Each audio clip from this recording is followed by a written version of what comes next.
இந்த விஜய் என்னடானா மதச்சார்பற்ற கொள்கையோட உண்மையான ஒரு முகமா இருக்கிறானே, இந்த சிறுபான்மை மக்கள் வேற இந்த விஜய் பக்கம் தானே நிக்கிறாங்க அப்படின்ட்டு இந்த திமுகவுக்கும் பாஜகவுக்கும் என் மேல காண்டோ காண்டு. அதுக்காக நாம் என்ன செய்ய முடியும்? இந்த 33 வருஷமா ஒவ்வொரு வீட்டுக்குள்ளேயும் ஒவ்வொரு மனசுக்குள்ளேயும் போறதுக்கு நாம் பட்ட பாடு எனக்கு தானே தெரியும்.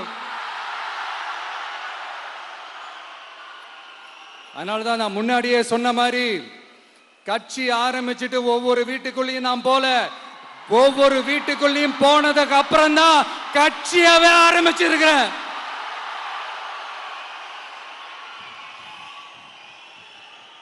இது இந்த அரசியல் எல்லாத்தையும் தாண்டி இருக்கிற ஒரு உறவு, கட்சி கிட்சி எல்லாத்தையும் தாண்டி இருக்கிற ஒரு உறவு. இது ஒரு பூர்வ ஜென்ம பந்தம்.